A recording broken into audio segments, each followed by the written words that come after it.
같이 묵도하시고 하나님 앞에 예배를 드리시겠습니다.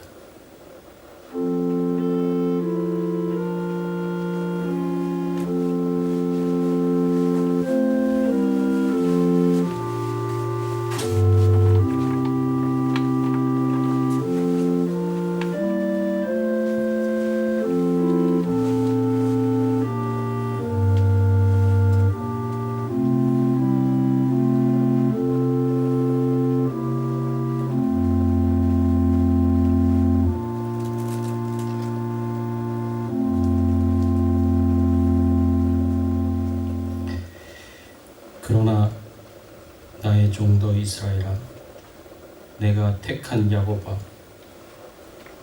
나의 벗 아브라함의 자손아, 내가 땅 끝에서부터 너를 붙들며 땅 모퉁이에서부터 너를 부르고 네게 이르기를 너는 나의 종이라. 내가 너를 택하고 싫어하여 버리지 아니하였다 하였노라. 두려워 말라. 내가 너와 함께 함이라. 놀라지 말라. 나는 네 하나님이 됨이라. 내가 너를 굳세게 하리라. 나는 참으로 너를 도와주리라. 참으로 나의 의로운 오른손으로 너를 붙들리라. 하나님 아버지, 감사합니다. 오늘 거룩한 주일 하나님을 기억하며 주님 앞에 나와 찬송과 경배와 영광을 돌리게 하시니 감사를 드립니다. 하나님을 찬양합니다. 하나님께 경배를 드립니다. 하나님을 높입니다. 하나님이시여, 이 시간 저희들 가운데 임재하여 주셔서 하나님만 영광을 받으시고 하나님만 찬양을 받으시고 하나님만 경배를 받아주시옵소서. 오늘 이 시간에 오로지 하나님만 존귀하게 되시는 귀한 예배가 되기를 소원하고 우리의 왕 되시고 주인 되신 예수 그리스도의 이름으로 기도드리옵나이다. 아멘. 전능하사 천지를 만드신 하나님 아버지를 내가 믿사오며 그 외아들 우리 주 예수 그리스도를 믿사오니 이는 성령으로 잉태하사 동정녀 마리아에게 나오시고 본디오 빌라도에게 고난을 받으사 십자가에 못 박혀 죽으시고 장사한 지 사흘 만에 죽은 자 가운데서 다시 살아나시며 하늘에 오르사 전능하신 하나님 우편에 앉아 계시다가 저리로서 산 자와 죽은 자를 심판하러 오시리라. 성령을 믿사오며 거룩한 공예와 성도가 서로 교통하는 것과 죄를 사하여 주시는 것과 몸이 다시 사는 것과 영원히 사는 것을 믿사옵나이다. 아멘. 하나님, 겸손하게 하나님 말씀 앞에 나아갑니다. 하나님을 찬양하며 경배하며 하나님께 영광을 돌리기를 소원합니다.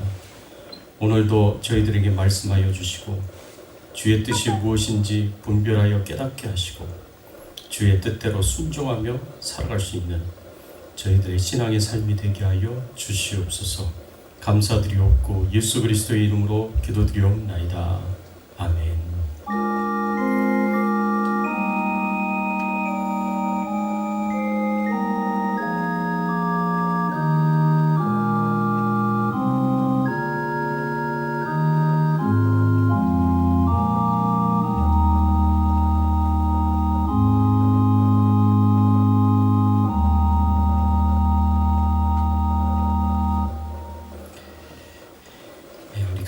다 같이 찬양 드리겠습니다. 23장 만입이 4개 있으면 우리 찬양 드리겠습니다.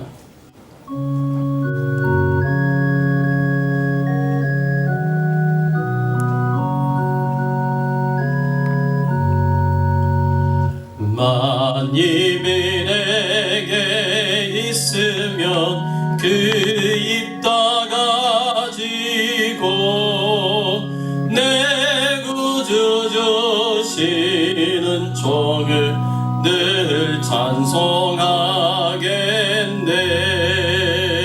내 은혜로신 하나님 날 도와주시고 깊이 크신 영광 널리 펴 다 알게 하소서. 내 주의 귀한 이름이 날 위로하시고 이 귀의 음악 같으니 참 희락되도다. 내 죄의 권세 깨뜨려 그 결박 보시고 이 추한 마음을 비로소 고정케 하셨네.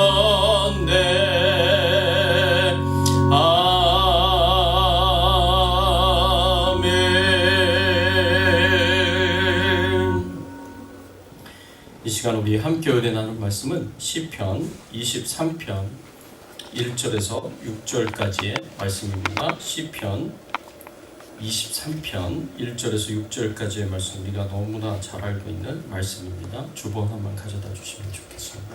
시편 23편 1절에서 우리 6절까지의 말씀 한 절씩 서로 교독하겠습니다.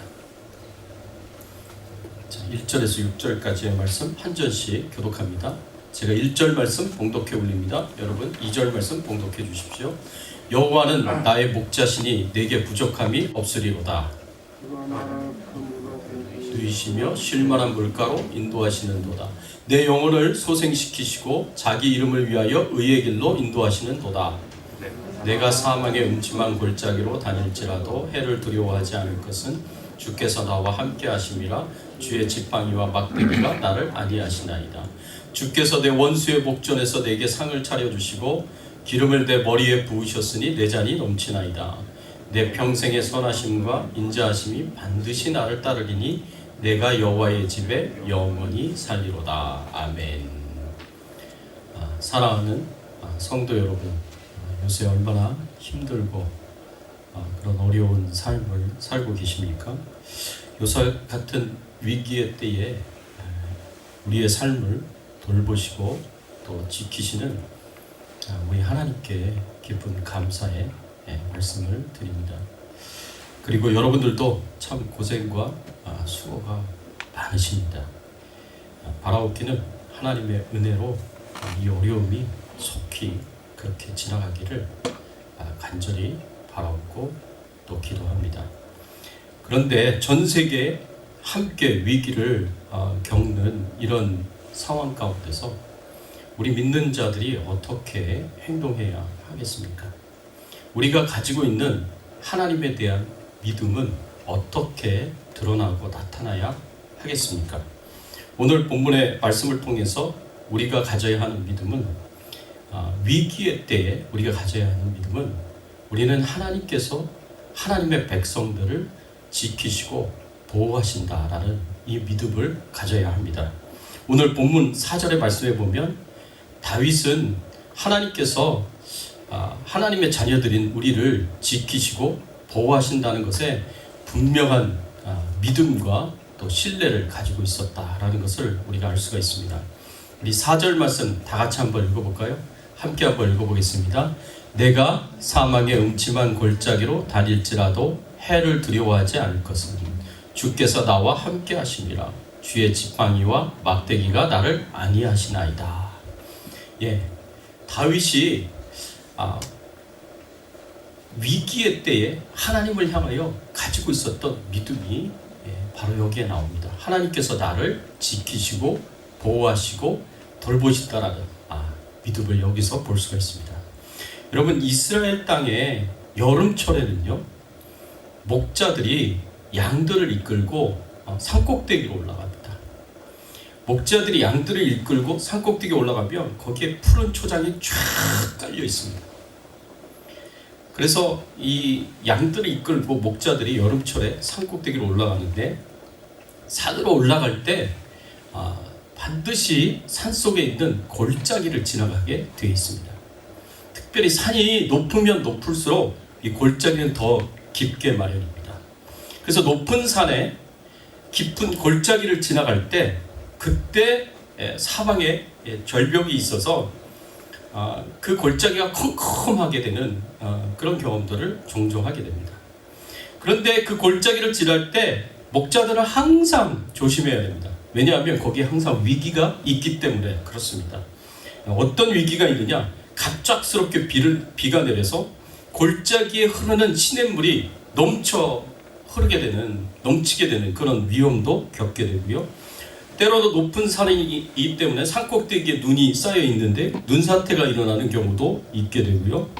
또 산 골짜기로 올라갈 때 때로는 바위로 올라가게 되는 일도 생기게 되는데 그 바위가 미끄러지게 되면 미끄러져서 떨어지게 되는 그런 위험도 있게 되고요. 또 독이 있는 식물들이 있습니다. 양들은 그것을 구별하지 못하기 때문에 아무 식물이나 뜯어서 먹으니까 이 독이 있는 식물들을 목자가 먼저 알아차리고 그것을 피할 수 있도록 그렇게 해줘야 됩니다. 또 무엇보다도 큰 위기는 바로 들짐승들입니다. 그 들짐승들이 사나운 흉폭한 들짐승들이 언제든지 양들을 물어갈 수 있기 때문에 이 골짜기를 지나면서 목자는 항상 조심해야 되죠. 비가 내리기도 하고 때로는 눈도 내리기도 하고 우박도 내리기도 하는 그런 상황에서 골짜기로 양들을 이끌고 가서 꼭대기 있는 풀밭에 당도할 때까지 목자는 만반의 준비, 최선의 준비를 다 하고 그리고 최대한 안전하게 이 양들을 인도하는 그런 모습들을 보게 됩니다. 바로 그 표현을 한 것이 4절에 내가 사망의 음침한 골짜기로 다닐지라도 해를 두려워하지 않을 것은 나의 목자 되시는 주님께서 나와 함께 하심이라 라고 이렇게 고백을 하는 겁니다. 주의 지팡이와 막대기가 나를 안위하시나이다 라고 그렇게 고백을 하고 있는 겁니다. 사랑하는 성도 여러분, 우리는 마치 사망의 음침한 골짜기를 다니는 것처럼 우리의 인생에도 위험이 있고요, 위기가 있을 수 있습니다. 이로 인해서 절망이 찾아오게 되고요, 또는 좌절할 수도 있게 됩니다. 그럼에도 불구하고 우리가 항상 기억해야 할 것은 우리의 목자 되시는 하나님께서 우리를 지켜주시고 우리를 보호하시고 우리를 돌보고 계시다는 이 사실에 대해서 우리는 변함없이 의심하지 않고 굳게 믿어야 한다는 겁니다. 하나님께서 그 어느 때보다도 나를 위기의 때일수록 더욱더 가까이서 지켜보고 계시고 나를 보호하고 계시고 돌보신다는 이 사실을 여러분들이 기억하셔야 됩니다. 여러분, 어린 갓난아기를 한번 생각해 보십시오. 갓난아기가 감기가 걸려서 열이 막 오르게 되고 그리고 기침을 많이 하게 됩니다. 밤에 잠을 자지 못하고 갓난아기는 아프니까 웁니다. 그러면 부모는 갓난아기가 아프든 말든 울든 말든 상관하지 않고 그냥 내버려두고 잠을 자느냐? 절대 그렇지 않습니다. 그럼 부모의 심정은 그렇지 않습니다. 부모는요, 갓난아기가 아파할 때에 그리고 아픈 것 때문에 잠도 못 자고 밤새도록 울 때에 바로 옆에서 부모가 이 아기를 지켜보는 것이고 아기에게 조금이라도 편안하게 해주려고 약을 먹이는 거고, 약을 먹는 것까지도 안 되면 그래서 열이 너무 심하게 오르면 한밤중에라도 이머전시로 이 아기를 데리고 가는 것이 아니겠습니까? 그렇게 마치 아기가 아플 때에, 아기가 위험한 상황에 처했을 때, 아기가 위기에 처했을 때, 마찬가지로 우리가 그런 상황이 있을 때 부모가 그러듯이 우리 하나님 아버지도 똑같이 그 어느 때보다도 나를 가까이서 지켜보고 계시는 것이고 나를 가까이서 주시하시고 돌보고 계시는 것이고 항상 언제든지 우리에게 도움이 필요할 때 도움을 주시는 것이 바로 우리 하나님 아버지시다라는 것을 우리가 기억해야 합니다. 그래서 우리는 하나님이 항상 나를 지키시고 항상 나를 보호하시고 항상 나를 돌보고 계신다는 이 믿음을 가지고 계셔야 됩니다.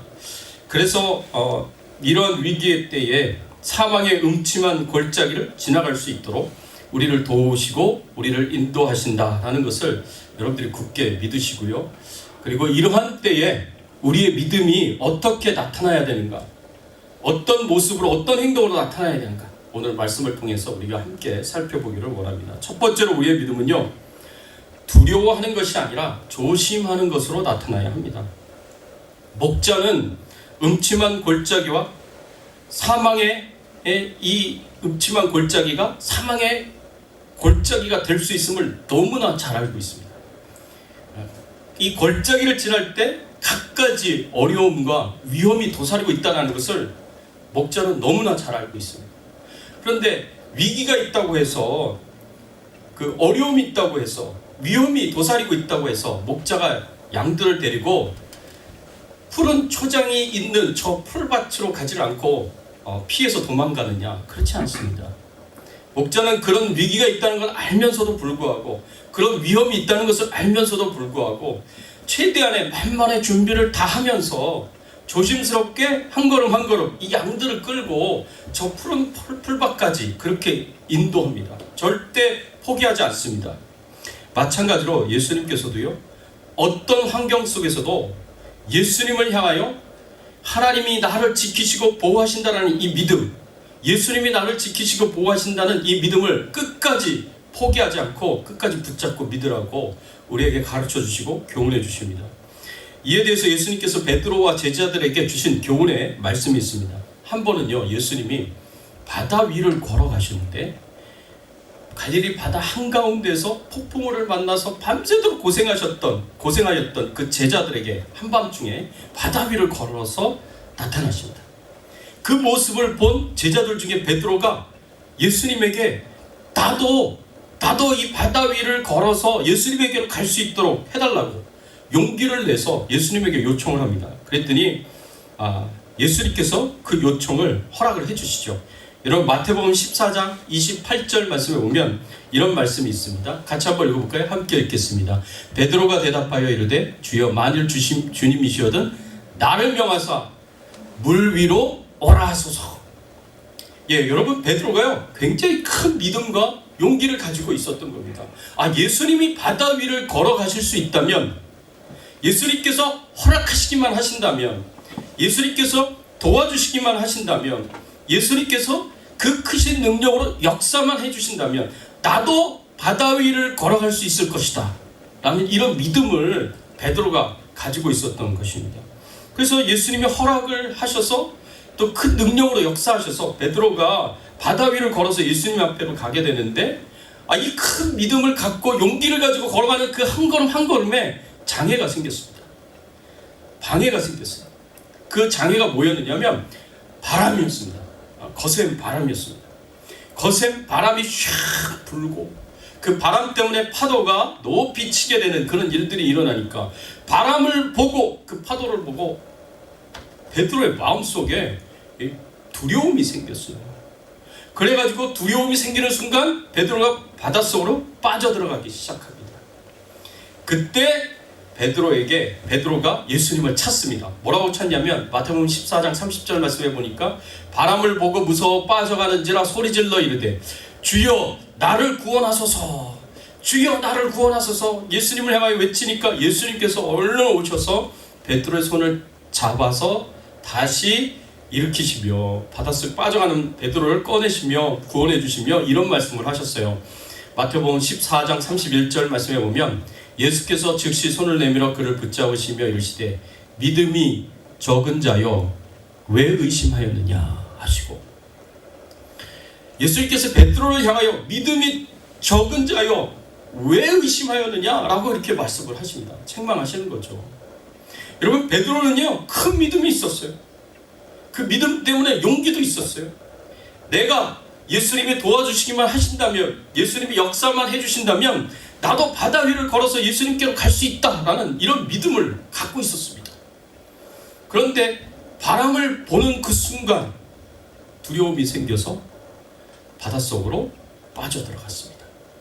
여러분, 그때 예수님께서 베드로를 구해주시면서 책망하실 때 예수님께서 이렇게 책망하시지 않습니다. 너는 왜 무서워했느냐? 라고 책망하지 않습니다. 너는 왜 나를 믿지 않았느냐? 이렇게 말씀하시지 않습니다.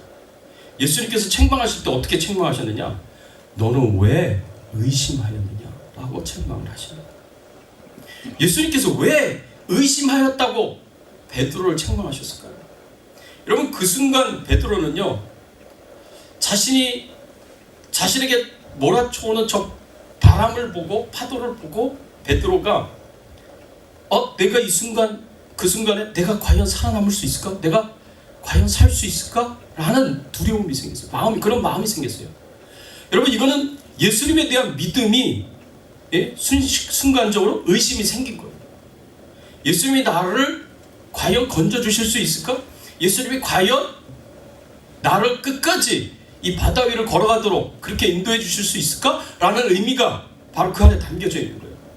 과연 내가 여기서 살 수 있을까라는 그런 마음이 드는 순간 예수님이 나를 지키시고 보호하신다라는 그 믿음이 금이 가기 시작했고 깨지기 시작하는 겁니다. 여러분, 의심은요 우리의 마음속에 두려움을 가져다 줍니다. 그리고 그 두려움은요 우리의 믿음을 쪼그라들게 만듭니다. 그래서 작게 만듭니다. 믿음이 작아지게 만들고 믿음의 능력이 작아지게 만듭니다. 그러니까 베드로가 바닷속으로 빠지게 되는 거예요.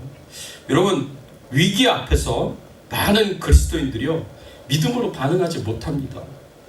그리고 두려움을 갖습니다. 그래서 두려움을 가져요. 그런데 이런 위기 앞에서 믿지 않는 사람들도 하나님을 발견하고 믿지 않는 사람들도 하나님을 믿게 되는 일들이 나타나는데 오히려 믿는 사람들이 이 의심을 하게 되고 하나님이 지키시고 보호하신다는데 의심을 하게 되고, 그래서 결국에는 두려운 마음을 갖게 되고 그 두려움이 우리의 믿음을 짜부러지게 만드는, 쪼그라들게 만드는 그런 일들을 허용한다라는 거죠. 여러분, 지금 미국 다음으로 가장 많은 코로나 확진자가 있는 나라가 어느 나라인지 아십니까? 미국. 지금 1위가 미국이에요. 2위가 이탈리아고 3위가 중국입니다. 여러분, 미국 다음으로 가장 확진자가 많은 이 이탈리아의 한 의사가 30대 무신론 의사가 이런 말을 했습니다. 뭐라고 얘기했냐면, 인간이 할 수 있는 일이 끝나는 거기에서 우리는 하나님이 필요함을 깨달았다. 여러분, 확진자를 치료하고 돌보는 그 의사예요. 30대 무신론 의사예요. 하나님을 모르는 의사였습니다. 오히려 예수 믿는 사람들을 조롱했었던 의사였습니다. 그런데 수주간 수많은 확진자들이 병원에 쏟아져 들어오고 그리고 수많은 사람들이 죽어나가는 그 모습을 바라보면서 거기서 이 무신론 의사가 뭐라고 표현했냐면, 인간이 할 수 있는 일이 끝나는 거기에서 우리는 하나님의 필요함을 깨달았다라고 그렇게 고백을 했습니다. 하나님이 필요한 거였구나. 우리가 할 수 있는 일이라고는 아무것도 없다는 거죠. 여러분, 이탈리아 병원의 이 30대 무신론 의사가 그리고 수주간 자신을 포함한 다른 의사의 동료들이 하나님을 찾게 되었고, 그리고 그 마음에 하나님 때문에 평강의 마음을 가질 수 있게 되었습니다. 이런 간증이 수많은 사람들을 감동을 줬는데, 그 의사는 율리안 우르반이라는 38살의 의사였습니다. 코로나 환자들 앞에서 자신이 의사인데도 불구하고 할 수 있는 일이라고는 누가 살 수 있고 누가 죽음을 맞으러 집에 보내줘야 하는지, 그것을 결정해서 그 라벨을 붙이는, 태그를 붙이는 그 일만이 자기가 할 수 있는 일이었다라고 그렇게 고백을 합니다. 수많은 사람들이 죽어나가는 그런 상황 속에서 자신의 한계를 경험하게 되었고요. 그래서 자신이 더 이상 아무것도 할 수 없다는 것을 깨닫고 난 뒤에 하나님을 찾게 되었다는 거죠. 그리고 짧은 몇 분의 휴식 시간이 주어질 때마다 하나님 앞에 나아가 겸손하게 하나님의 도우심을 기도하는 사람이 되었습니다. 여러분, 코로나19 바이러스가 이 위기 속에서 이 의사가 무신론자였지만 하나님을 간절히 필요로 하도록 만들었고 하나님에 대한 믿음을 가지도록 만들었습니다. 그런데 이런 위기 가운데서 오히려 하나님을 만나고 그리고 하나님을 믿는 그런 놀라운 아름다운 이야기들도 있지만 정반대의 경우도 있을 수 있습니다. 오히려 이런 위기 가운데 베드로처럼 하나님의 보호와 돌봄에 대해서 의심하고 두려움과 염려에 사로잡히고 그 두려움과 염려의 바닷속에 빠져들어가고 있는 사람들도 있을 수 있다는 거죠. 여러분, 지금 세상은요, 인류 역사에 정말 몇 번 있지 않았을 그런 일들이 일어나고 있습니다. 모든 세계 사람들이 공동의 적인 이 코로나 바이러스와 싸우고 있는 그런 모습들을 보게 됩니다. 역사 속에 이런 일들이 얼마나 있었겠습니까? 모든 전 세계 사람들이 이 코로나 바이러스와 공동의 적으로 삼고 코로나 바이러스와 싸우고 있는 그런 모습들을 바라보면서 이런 코로나 바이러스에 감염된 숫자, 통계들, 그런 것들이 막 뉴스에 쏟아져 나오고 영상으로 쏟아져 나오고, 근데 그런 모습을 볼 때마다 사람들의 얼굴 표정들, 그리고 사재기하는 그런 모습들, 그리고 사재기 속에서 서로 다투고 싸우는 모습들, 이런 모습들을 아무 여과 없이 그대로 그냥 다 보여주고 있어요. 그런 가운데 그 사람들이 갖고 있는, 세상 사람들이 갖고 있는 코로나 바이러스에 대한 두려움들, 공포, 이 죽음에 대한 두려움과 공포가 여과 없이 그대로 사람들에게 다 이렇게 쏟아져 나오고 있다는 거죠. 그런데 믿는 자들이 믿지 않는 자들과 세상 사람들과 똑같이 그렇게 두려워하고 염려한다면, 우리는 베드로에게 하셨던 예수님의 말씀, 믿음이 적은 자여 왜 의심하느냐 라는 이 말씀을 우리도 들을 수밖에 없다라는 것을 우리가 기억해야 합니다. 그렇다면 우리 믿는 자들은 어떻게 반응을 해야겠습니까? 여러분, 위기 속에서요, 믿음은 두려워하는 것이 아니라 조심하는 것으로 당연히 나타나야 합니다. 여러분, 다윗과 골리앗 이야기를 너무나 잘 알 것이라 생각합니다. 완전 무장한 골리앗이 이스라엘 백성들 앞에서 하나님과 하나님의 거룩한 군대를, 하나님의 군대를 모욕하는 그런 말들을 계속 쏟아냈습니다. 골리앗이 하나님과 하나님의 군대를 계속해서 모욕하는 말들, 욕하는 말들을 쏟아내는데도 불구하고 이스라엘 백성들 중에 어느 누구도 골리앗과 싸우려고 나서려고 하질 않았습니다. 모두 다 골리앗을 두려워했고 무서워했습니다. 골리앗과 싸우게 된다면 반드시 죽을 것이라는 그런 공포와 두려움 속에서 단 한 명도 이 골리앗과 맞서서 싸우려고 하질 않았습니다. 그런데 그런 이스라엘 백성들 중에 유일하게 딱 한 사람, 소년이었던 다윗이 골리앗이 하나님을 모욕하고 하나님의 군대를 모욕하는 것을 보고 거룩한 분노를 갖게 되는 거죠. 그래서 골리앗과 싸우려고 앞으로 나서게 됩니다. 여러분, 인간적으로 볼 때 이 거인이었던 골리앗을 보면서 두려운 마음이 드는 것은 너무나 당연합니다. 그런데 하나님의 자녀들은요, 위험과 위기를 인간적인 눈으로 보는 게 아니라 믿음의 눈으로 봐야 합니다. 그 믿음의 사람이었던 다윗처럼 우리도 믿음의 눈으로 보고 믿음의 반응을 해야 한다는 거죠. 여러분, 사무엘상 17장 45절 말씀에 보면 다윗이 골리앗을 싸우러 나갔을 때 이렇게 표현을 했습니다. 다윗이 블레셋 사람에게 이르되 너는 칼과 창과 단창으로 내게 오거니와 나는 만군의 여호와의 이름 곧 네가 모욕하던 이스라엘 군대의 하나님의 이름을 네게 나아가노라. 여러분, 다윗이 여기서 우리 한글 성경에서는 정확하게 표현을 하고 있지 않지만 히브리 성경을 보면 다윗이 여기서 붙잡고 골리앗에게 나아간 두 가지가 있습니다. 그게 뭐냐면 하나님의 이름입니다. 하나님의 두 개의 이름을 붙잡고 골리앗에게 나아갑니다. 그 두 개의 이름이 야훼라는 이름과 또 엘로힘이라는 이름입니다. 나는 만군의 여호와의 이름 곧 나는 야훼의 이름, 또 내가 모욕하는 이스라엘 군대의 하나님의 이름, 내가 모욕하는 이스라엘 군대의 엘로힘의 이름으로 내게 나아가노라 하고 이렇게 고백을 했습니다. 당당하게 외쳤죠. 다윗이 붙잡은 거는요, 자신의 능력이 아니에요, 자신의 힘이 아니에요, 자신의 지혜가 아니에요. 다윗이 붙잡은 건 하나님의 이름 두 개였습니다. 한 손에 들을 지키시고 보호하시고 돌보셔야 하는 의무가 있는 거예요. 다윗이 바라봤던 것은 약속의 하나님께서 하나님의 백성들을 지키시고 보호하시고 돌보셔야 하는 그 의무를 지금 이 순간 이 자리에서 다 해달라고 그렇게 하나님을 의지하고 하나님을 믿으면서 야훼라는 하나님의 이름을 붙잡았던 것이고, 엘로힘이라는 하나님은 어떤 의미가 있냐? 모든 신 중에 신이요 최고의 능력을 가지신 신이다라는 의미가 그 안에 담겨져 있습니다. 그래서 창조주 하나님이라는 의미가 그 안에 담겨져 있습니다. 그래서 창세기 1장 1절에 태초에 하나님이 천지를 창조하시니라 라고 했을 때 그때 사용된 하나님의 이름이 엘로힘이에요. 여러분 창세기 1장과 2장에 보면 창조와 하나님의 창조와 관련돼서 하나님의 이름이 쓰여졌을 때 다 엘로힘이라는 이름이 쓰여졌습니다. 태초에 엘로힘이 천지를 창조하시니라, 그 엘로힘의 이름은 하나님의 창조와 관련되어 있어요. 그러니까 창조주의 능력을 가지고 이 세상을 창조하신 하나님이라는 뜻입니다. 여러분 그 창조주의 능력을 가지신 하나님의 이름을 붙잡았던 거예요.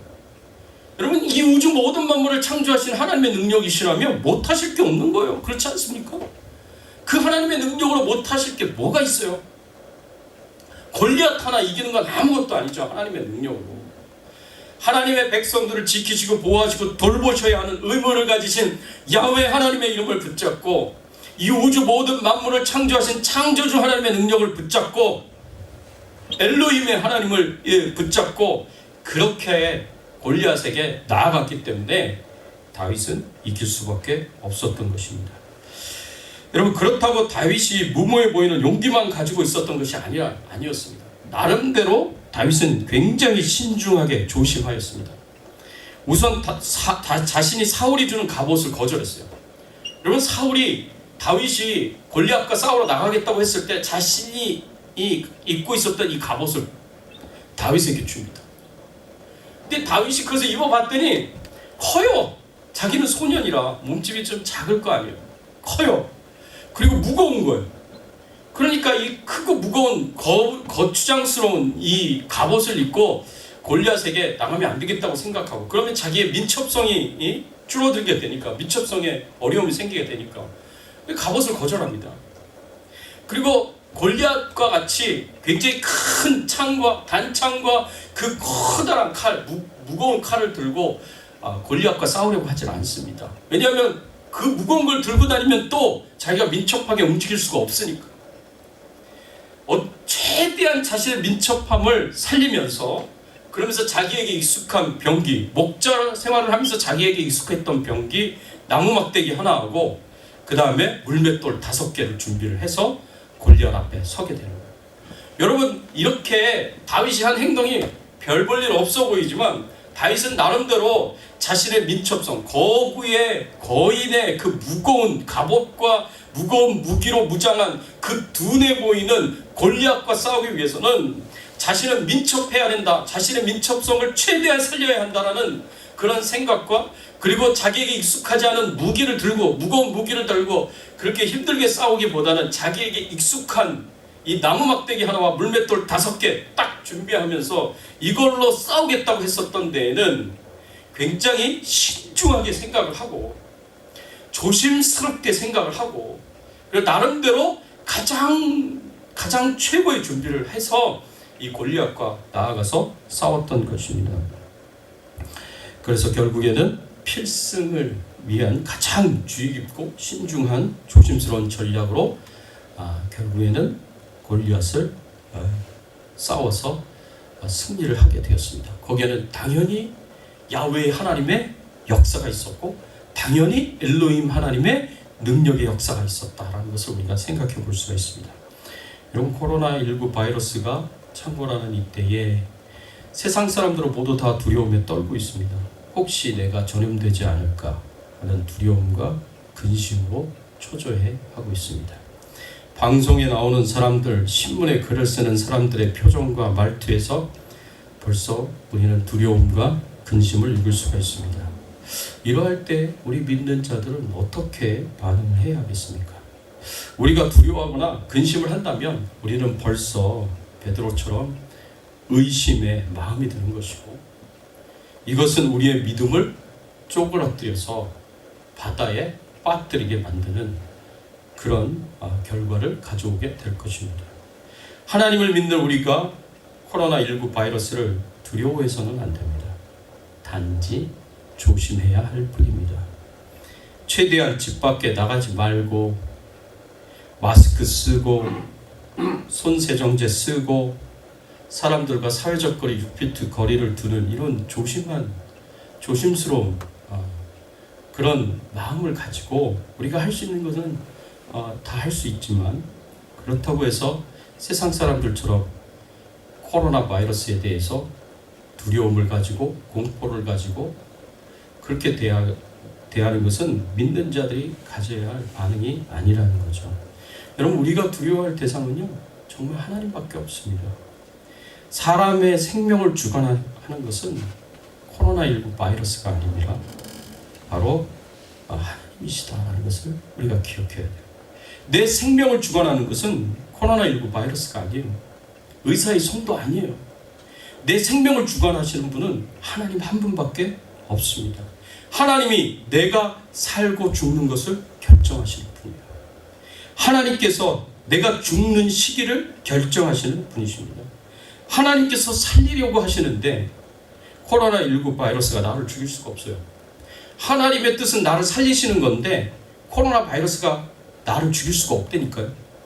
왜? 내 생명의 주관자는 하나님이시기 때문에 그렇습니다. 하나님께서 내 생명을 걷어가려고 하시는데 우리가 아무리 조심한다고 해서, 의학이 발달했다고 해서 내가 살 수 있는 길이 없습니다. 나의 생명의 주관자는 코로나19 바이러스가 아니라 하나님이심을 우리는 믿어야 됩니다. 그렇게 우리 믿는 자들은 이러할 때 두려워할 게 아니라 이러할 때 우리는 조심만 하면 됩니다. 최선을 다해서 조심만 하면 되는 겁니다.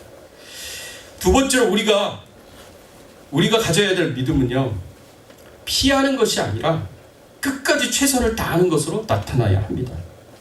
우리가 위기가 왔을 때 피하고 도망하기만 한다면 그것은 믿음의 행동이 아닐 것입니다.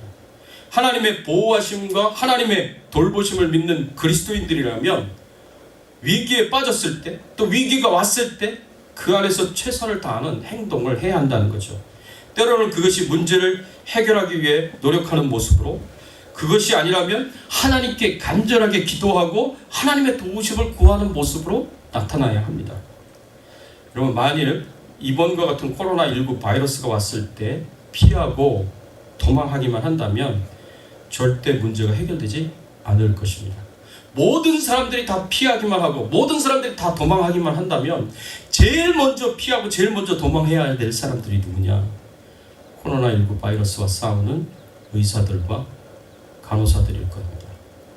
여러분, 우리는 편안하게 집에 안전하게 거할 수 있지만 코로나19 바이러스와 그 환자들과 싸우는, 감염된 감염자들과 함께 있는, 그리고 그들을 치료하기 위해서 매일같이 확진자들, 감염자들을 만나고 그들을 치료하고 그들을 돌보는 의사와 간호사들은 우리보다 몇십 배, 몇백 배의 감염될 확률이 훨씬 많은 사람들이에요. 그렇지 않습니까?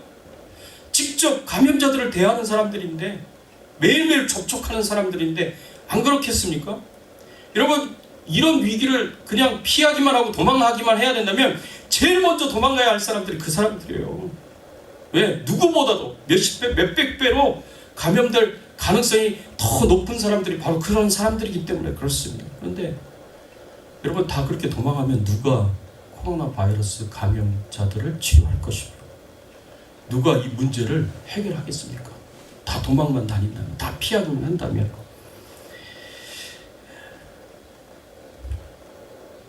그럼에도 불구하고 이 사람들은 위기 속에서 자신이 할 수 있는 최선의 일들을 다하고 있는 사람들입니다.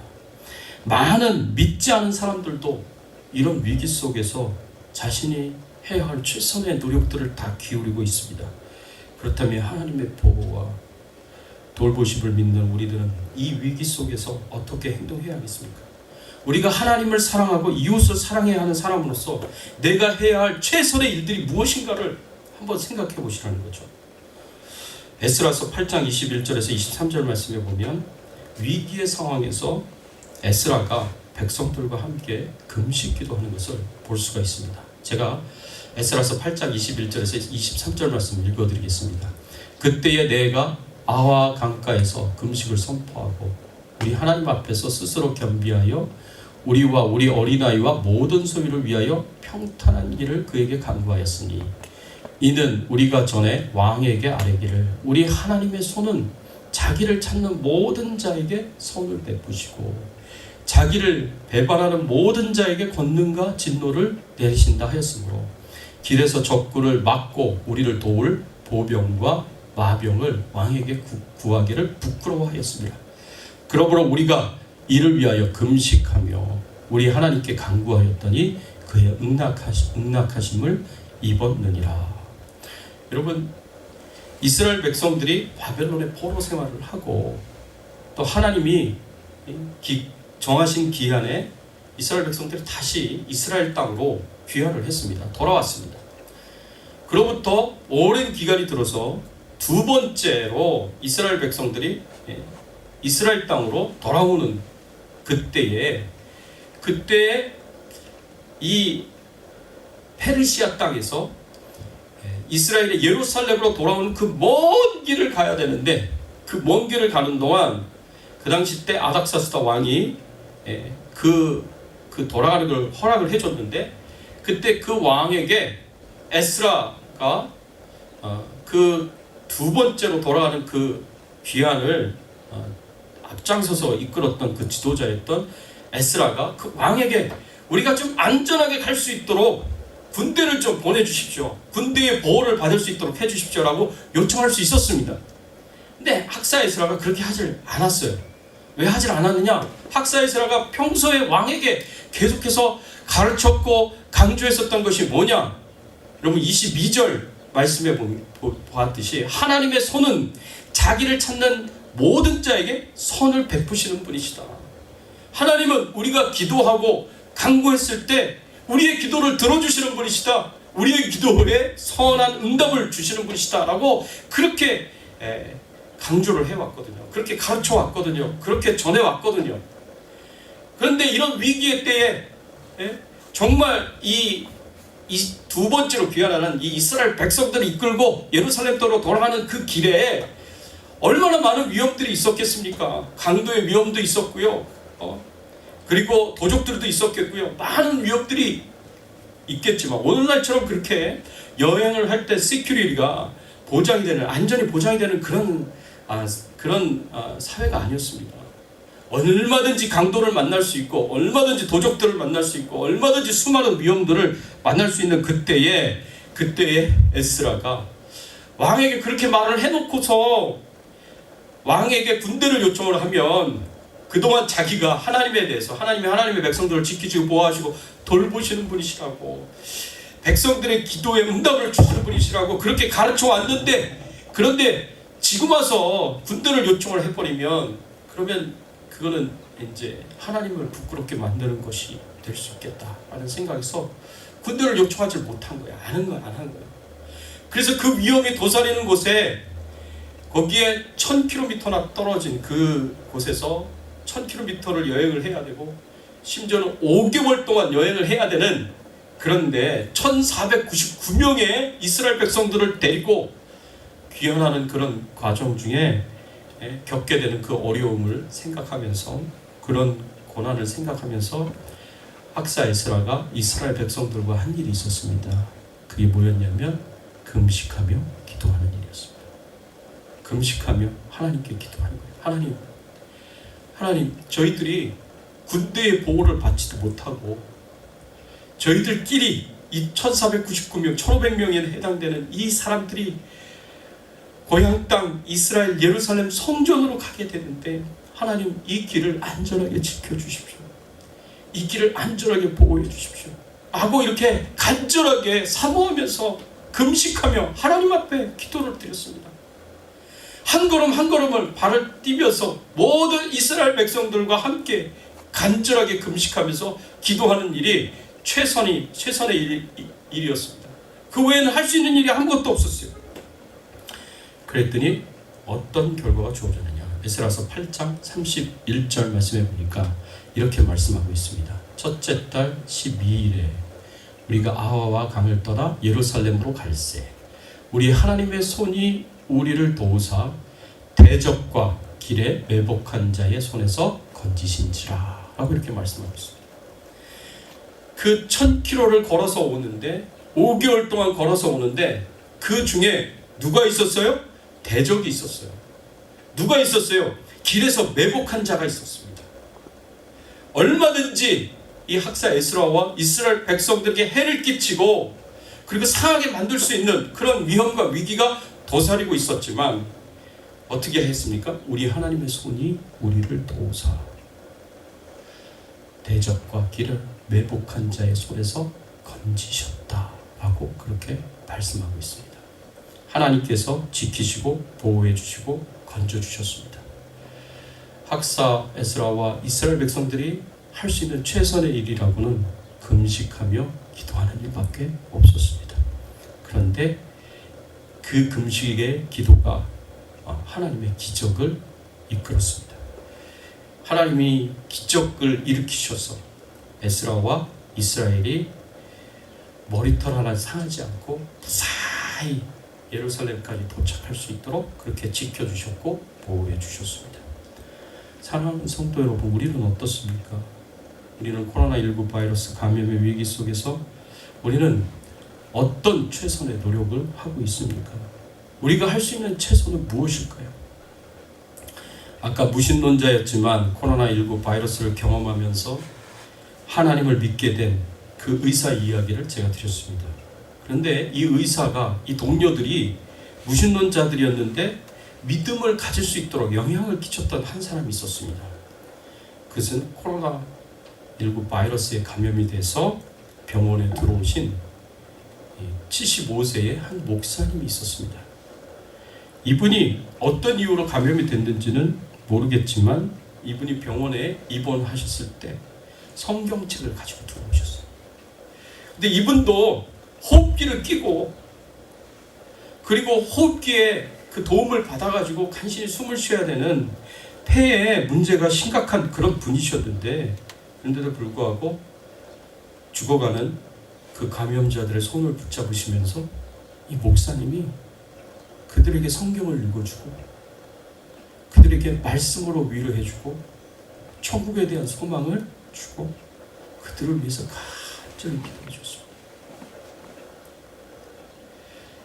근데 의사들이 정말 절망과 피곤함에 정신적으로 육체적으로 전부 다 망가져가고 있는 정말 낙심과 절망으로 다 포기하는 그런 순간에 이들이 목사님이 성경을 들고 죽어가는 사람들에게 성경을 읽어주면서 말씀으로 위로해주고 격려해주면서 위에서 기도해주는 그 모든 모습을 보고 그 말씀을 들은 거예요.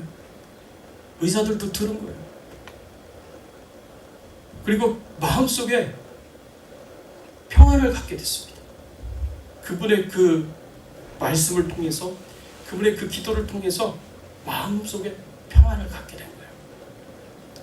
그 목사님은 얼마 후에 돌아가셨어요. 그렇지만 의사였던 이 사람은 나도 목사님처럼 그렇게 살다가 그 길을 따라야겠다 하고 생각을 하고 위험하지만 끝까지 마지막까지 의사로서의 사명을 감당하겠다고 다시 한번 결심을 했다고 합니다.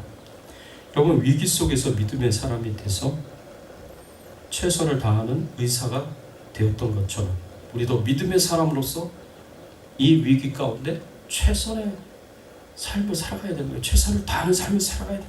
성경에서 말씀하고 있는 것처럼 가장 크고 첫째 되는 계명이 우리 마음을 다하고 뜻을 다하고 힘을 다하여 하나님을 사랑하는 것이고, 둘째 되는 계명이 내 이웃을 내 몸과 같이 사랑하는 것이라고 우리에게 가르쳐 줬습니다. 여러분, 현재 여러분들이 어느 곳에 있든지 어떤 방식으로 예배를 드리고 있든지 여러분 스스로에게 물으셔야 됩니다. 나는 이 위기 속에서 최선을 다하고 있는가? 내가 하나님을 사랑하는 일에 나는 최선을 다하고 있나? 나는 내 이웃을 사랑하는 일에 나는 최선을 다하고 있나? 우리 진지하게 우리 자신에게 물으셔야 됩니다. 여러분들이 정말 하나님이 나를 지키시고 보호하시고 돌보신다는 그런 믿음을 가지고 계시다면 여러분 두려워하지 마십시오. 무서워하지 마십시오. 여러분, 우리는 두려워해야 될 게 아니라 우리는 조심만 하면 됩니다. 그리고 피하지 마시고 그리고 도망가지 마십시오. 우리는 이 가운데서 내가 할 수 있는 최선의 일들을 찾아야 됩니다. 내가 살아도 주를 위하여 사는 것이고 죽어도 주를 위하여 죽는 것입니다. 사나 죽으나 주의 영광을 위해서 살아가야 할 사람들이 바로 우리 자신들입니다. 이런 가운데 내가 하나님을 사랑하는 일에 최선을 다해야 할 부분이 무엇인가? 내가 이웃을 사랑하는 일에 최선을 다해야 할 부분이 무엇인가? 여러분들 생각해 보시고 두려워하지 말고 최선을 다해서 하나님께 영광 돌리고 우리 이웃을 사랑할 수 있는 저와 여러분들이 되시기를 예수 그리스도의 이름으로 축원합니다. 같이 한번 오늘 말씀 생각하시면서 함께 기도하겠습니다. 하나님, 그렇습니다. 하나님이 우리를 지키시고 보호하시고 돌보십니다. 하나님, 우리가 이것을 의심하지 않게 해주십시오. 의심하면 두려워하게 되어 있습니다. 의심하면 공포를 갖게 되어 있습니다. 여러분, 세상 사람들은 두려워하고 공포를 가질 수 있어요. 그러나 믿음의 사람들은요, 하나님을 온전히 믿고 두려워해야 할 것이 아니라 최선을 다하며 살면 되는 겁니다. 그리고 조심하며 살면 되는 겁니다. 내가 살고 죽는 것을 결정하시는 분은 하나님이십니다. 하나님이 살리고자 하시는데 코로나 바이러스가 우리를 죽이려고 하겠습니까? 하나님이 허용하시지 않으면, 허락하시지 않으시면 절대 그런 일이 일어날 수 없습니다.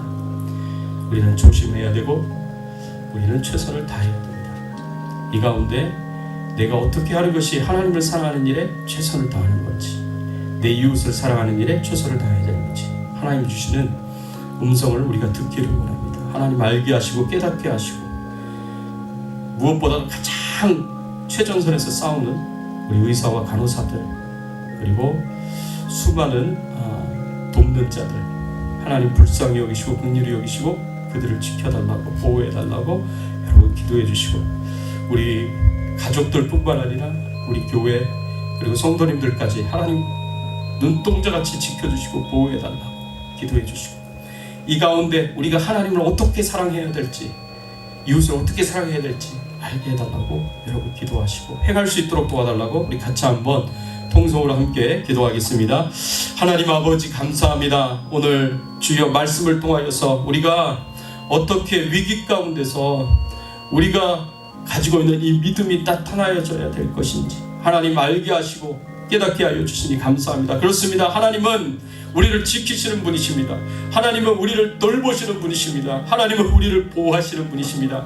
우리가 사망의 음침한 골짜기를 갈지라도 아버지 하나님께서 우리를 지키시고 보호하신다는 것을, 우리와 함께 하신다는 것을, 주의 막대기와 지팡이로 우리를 지키시고 보호하신다는 것을 하나님 우리로 알게 하여 주시고 하나님 우리로 깨닫게 하여 주시옵소서. 아버지여, 주여, 아버지 하나님, 주여, 이 가운데서 우리가 어떻게 하여야 하나님을 사랑하는 최선의 노력을 다 기울이는 것이겠습니까? 우리가 어떻게 하여야 아버지 하나님, 우리가 이웃을 사랑하는 최선의 노력을 기울이는 것이겠습니까? 하나님 알게 하여 주시고 하나님 깨닫게 하여 주시옵소서. 하나님이시여 도와주시옵소서. 하나님이시여 은혜를 베풀어 주시옵소서. 하나님 도와주시고 은혜를 베풀어 주시기를 간절히 바라옵고 소원합니다. 하나님 아버지, 감사합니다. 오늘 말씀을 통하여 저희들에게 가르쳐 주시고 교훈해 주시니 감사를 드립니다. 하나님, 그렇습니다. 하나님, 이 코로나19 바이러스 앞에서 우리가 하나님의 마음을 상하게 하고 하나님의 마음에 섭섭함을 갖게 하는 믿음 없는 행동을 하지 않게 하여 주시옵소서. 코로나 바이러스의 그 감염보다 세상 믿지 않는 세상 사람들이 걱정하고 염려하고 두려워하고 무서워하는 것이 우리 믿는 자들을 더 크게 감염시킬 수 있다는 것을 하나님 우리가 알게 하여 주시고 깨닫게 하시고, 어떤 위기 속에서도 어떤 상황 속에서도 끝까지 믿음으로 반응할 수 있는 저희들이 되게 하여 주시옵소서. 두려워하는 것이 아니라, 의심하는 것이 아니라, 정말 믿음이 쪼그라들어서 하나님의 마음에 아픔을 드리는 것이 아니라, 그 가운데 우리가 조심하고 하나님을 사랑하는 일에, 이웃을 사랑하는 일에 최선을 다하여서 우리가 할 수 있는 일을 다 함으로, 그래서 하나님 마음에 기쁨을 드릴 수 있는 저희들의 신앙의 삶이 될 수 있도록 하나님께서 은혜 주시고 축복해 주시옵소서. 하나님 우리 주백성교회 성도님들을 지키시옵소서. 하나님 보호하여 주시옵소서. 야훼의 하나님께서, 엘로힘의 하나님께서 골리앗과 같은 저 코로나19 바이러스를 주여 무너뜨려 주시옵시고 쓰러지게 만들어주게 하시고, 하나님의 백성들을 지키시고 보호하여 주시옵소서. 하나님께서 함께하여 주시기를 간절히 바라옵고 소원하오며 우리의 왕 되시고 주인 되신 예수 그리스도의 이름으로 기도드리옵나이다. 아멘. 우리 앞뒤에 좌우에 계신 분들과 함께 우리 목례로 인사를 잠시 드리겠습니다. 반갑습니다. 반갑습니다. 잘 오셨습니다. 교회 소식 몇 가지 알려드립니다. 바이러스 감염을 위해서 마스크, 또 손소독, 또 목례를 계속해서 지켜주시기를 바라고요. 또 감기 기운이 있는 분은 집에서 온라인 예배를 잘 드리시기를 부탁을 드립니다. 집에서 온라인 예배를 드리시는 우리 성도님 여러분, 힘내시고 또 용기를 가지시기를 부탁을 드립니다. 또 예배가 3부에서 2부로 다시 돌아갑니다. 그리고 점심 식사는 당분간 없겠습니다. 그리고 주일과 금요일 성경 공부도 당분간 방학을 하고요. 또 여러분들에게 참 안타깝지만 말씀을 드려야 될 것은 4월 7일서부터 11일까지가 사실 고난 주간입니다. 그리고 4월 12일 주일이 부활 주일입니다.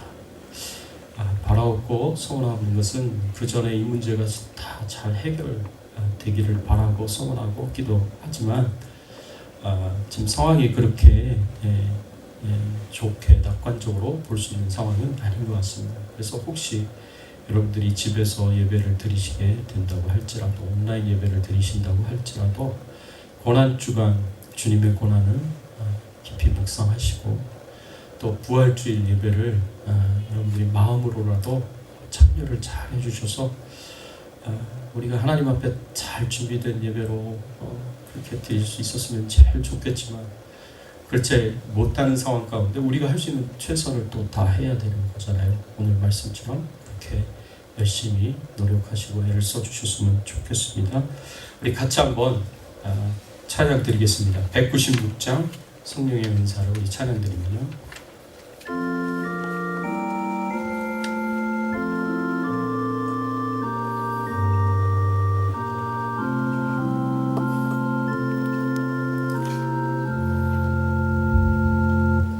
성령의 은사를 나에게 채우사 주님의 사랑 본받아 나 살게 하소서.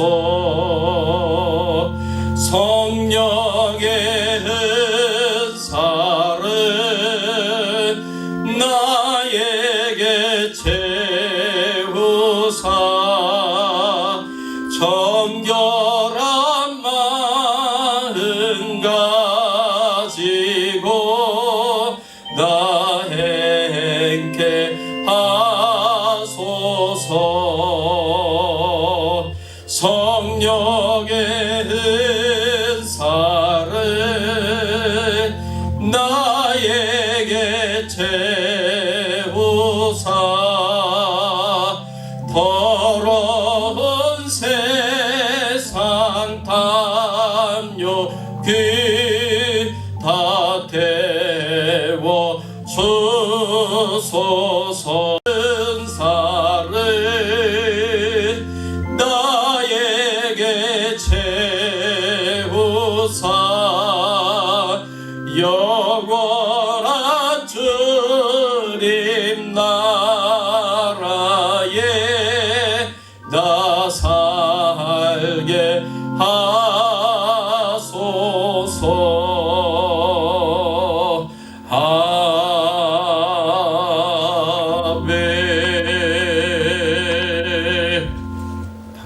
기도하겠습니다. 하나님 아버지 감사합니다. 저희들을 하나님께서 지켜 보호해 주시고 돌봐주시니 감사를 드립니다. 우리의 선한 목자이신 우리 주님께서는 우리의 가는 모든 길에 사망의 음침한 골짜기를 지난다고 할지라도 우리와 함께 하여 주시고 주의 지팡이와 막대기로 우리를 안위하시는 귀한 은혜와 축복을 하나님 허락하여 주시니 감사를 드립니다. 하나님, 이 믿음을 가지고 오늘 말씀처럼 하나님 우리가 두려워하지 않고 조심하게 하시고 이 말씀처럼 피하거나 도망하지 않고 최선을 다할 수 있는, 그래서 하나님을 사랑하는 일에 최선을 다하고 이웃을 사랑하는 일에 최선을 다할 수 있는 저희들의 신앙의 삶을 살 수 있도록 하나님께서 인도하시고 은혜 주시고 축복해 주시옵소서. 하나님 아버지, 그 은혜에 감사하여서 하나님 앞에 예물을 드립니다. 또 감사의 마음을 표현합니다. 하나님 기쁘게 받아주시옵시고 감사의 마음을 표현한 모든 심령들 가운데 찾아가 주셔서 하나님이 위로와 격려로 함께하여 주시옵소서. 하나님이 성령으로 충만하게 하시고 하나님의 은혜로 풍성하게 하여 주시옵소서. 아버지여, 그래서 하나님 우리가 이 어렵고 힘든 이 위기의 삶을 하나님 잘 극복해 나가게 하시고 이겨나갈 수 있도록 하나님 도와주시고 은혜 주시고 축복해 주시옵소서. 하나님 앞에 기도합니다. 하나님의 도우심을 구하며 하나님의 인도하심을 구하며 하나님 앞에 기도합니다. 하나님, 코로나19 바이러스로 인하여서 고통과 고난 가운데 있는 모든 감염자들을 불쌍히 여겨주시고 긍휼히 여겨주시고 그들을 치료하는 일에 앞장서서 날마다 그들을 돌보고 있는 의사와 간호사들과 감염자들을 확인을 하고 또 이 모든 치료의 과정들을 돕는 수많은 돕는 협력자들을 하나님 기억하여 주시고 하나님 이 일을 위하여서 앞장서서 이끌어가는 대통령과 주지사와 시장들 하나님 다 기억하여 주시고 하나님이 지혜를 주시고 하나님이 은혜를 주셔서 이 위기가 전국적으로 전 세계적으로 잘 극복이 될 수 있도록 하나님께서 도와주시고 축복해 주시기를 간절히 바라옵고 소원합니다. 특별히 아버지 하나님, 우리 주백성교회 성도님들을 하나님 눈동자같이 지켜주시옵소서. 그 가정을 하나님 눈동자같이 지켜 보호하여 주시옵소서. 머리털 하나 상하는 일이 없도록 하나님 안전하게 하여 주시옵소서. 이 가운데서도 하나님이 우리를 지키시고 보호하시고 돌보신다는 믿음을 갖고 두려워하지 않고 최선의 조심을 하며 최선의 해야 할 일들을 찾아 행할 수 있는 저희들의 신앙의 삶이 될 수 있도록 하나님께서 은혜 주시고 축복해 주시옵소서. 하나님, 선교 사명을 감당하시는 우리 선교사님들 기억하여 주시옵소서. 하나님, 곳곳에서 이 코로나 바이러스의 그 위협과 위기 가운데서도 복음을 전하시는 우리 선교사님들을 기억하여 주시고 그 가정과 사역을 하나님 지켜 보호하여 주시옵소서. 하나님, 생업을 지키시고 돌봐주시옵소서. 모든 비즈니스들이 대부분 다 문을 닫게 되었습니다. 일을 할 수 없게 되었습니다. 먹고 사는 문제로 인하여 근심하고 걱정하게 되었습니다. 하나님, 주여 우리 성도님들을 불쌍히 여겨주시고 긍휼히 여겨주시고 하나님 먹고 사는데 주여 어려움이 없도록 하나님 지켜주시고 보호하여 주시옵소서. 하나님의 은혜를 더하여 주시옵소서. 하나님께서 다 채워주시고 공급하여 주실 것을 믿고 감사드리옵고 우리의 왕 되시고 주인 되신 예수 그리스도의 이름으로 간절히 기도드리옵나이다. 지금은 우리 주 예수 그리스도의 은혜와 하나님 아버지의 극진하신 사랑과 성령님의 감화감동 역사 충만하신 은총이 어떤 위기 가운데서도 하나님이 나를 지키시고 보호하시고 돌보신다는 분명하고 확실한 믿음을 가지고 두려워하지 않고 무서워하지 않고 최선의 노력을 다 기울이며 그리고 할 수 있는 모든 조심들을 하며 하나님을 사랑하는 일에 이웃을 사랑하는 일에 최선의 노력을 다하기를 소원하는 모든 주의 백성들 머리 위에 그 가정과 자녀들과 생업과 기도 제목들 위에 주백성교회 위에 충현선교교회 위에 그리고 복음을 전하시는 모든 선교사님들 위에 특별히 우크라이나의 주정훈 선교사님, 미얀마의 정바울 선교사님, 그리고 대만의 최규환 선교사님 그 사역과 가정 위에, 그리고 이 바이러스와 싸우기 위하여 최전선에서 노력하고 애를 쓰는 모든 의사 선생님들과 간호사 선생님들, 그리고 모든 협력자들, 그리고 위정자들 위해 이제부터 영원토록 함께 계실지어다. 아멘.